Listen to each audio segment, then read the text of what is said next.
নমস্কার বন্ধুরা, আজকে নিয়ে এলাম পাকা আমের মালপোয়া। এভাবে বানালে যতটা নরম তুলতুলে হয়, খেতেও ততটাই টেস্টি হয়ে থাকে। তো চলুন দেখে নেই রেসিপিটা বানানোর জন্য আমি দুটো পাকা আম নিয়েছি। আমগুলোকে কেটে নেব।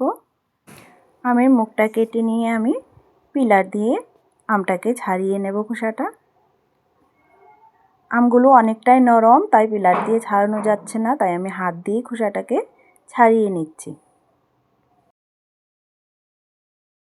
আমের খোসাগুলো ছাড়িয়ে নিয়ে একটা বাটি নিয়ে নিলাম, তার উপর একটা স্ট্রেনার রেখে দিয়ে আমি আমগুলোকে চেলে নেব। চেলে রসটা বার করে নিচ্ছি। এভাবে না করে গ্রাইন্ডিং জারেও টুকরো টুকরো করে কেটে নিয়ে পাল্পটা বার করে নেওয়া যেতে পারে। আমি একবারে ছেঁকে নিচ্ছি, তাই একবারেই আমি কাজটা করে নিচ্ছি। আপনারা যদি মিক্সিং জারে করেন তাহলে আমের পাল্পগুলোকে একটু চেলে নেবেন। আমের আঁশ থাকলে মালপোয়াগুলো ভালো হবে না। এভাবে করে আমি রসটা বার করে নিলাম। এবার তার মধ্যে সামান্য একটু সাদা তেল দিয়ে দিলাম। সাদা তেল দিলে মালপোয়ার ভেতরটা নরম থাকবে। ভালো করে মিশিয়ে নিয়ে সামান্য একটু নুন দিলাম টেস্টের ব্যালেন্সের জন্য, আর 1 কাপ পরিমাণ সুজি দিয়ে দিলাম, আর 1/2 কাপ পরিমাণ চিনি দিলাম। মিষ্টিটা আপনারা আপনাদের পরিমাণ মতো দেবেন। ভালো করে মিশিয়ে নিচ্ছি। রেসিপিটা স্কিপ না করে একবার আমার রেসিপিটা দেখে বানিয়ে দেখবেন। আশা করি রেসিপিটা ভালো লাগবে।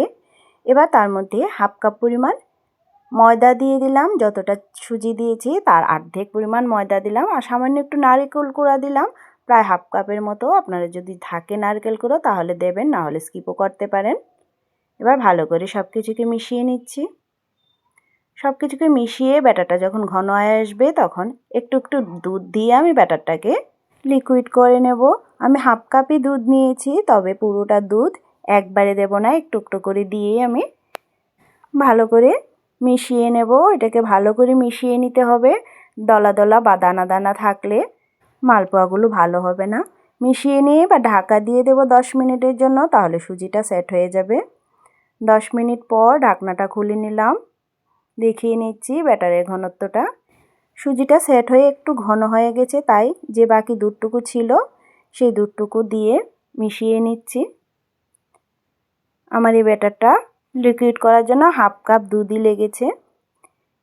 এবার কড়াই গরম করে তার মধ্যে তেল দিয়ে দিচ্ছি। উপরে হাতটা দিয়ে একটু দেখে নিলাম তেলটা গরম হয়েছে কিনা। এবার ব্যাটারটা থেকে চামচে নিয়ে আমি একটু একটু করে দিয়ে দেব।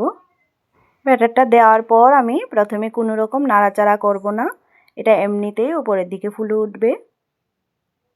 একটু অপেক্ষা করলে দেখুন উপরের দিকে ফুলে উঠছে। এবার উপরে একটু তেল ছড়িয়ে দেব। দেখুন কতটা ফুলে উঠেছে। এবার একটু টাইম নিয়ে উল্টে পাল্টে ভেজে নিচ্ছি। দেখুন ভাজাটা কতটা সুন্দর হয়েছে। এইভাবে করে আমি সবগুলোকে বানিয়ে নেব। আরেকটা দিয়ে দিচ্ছি।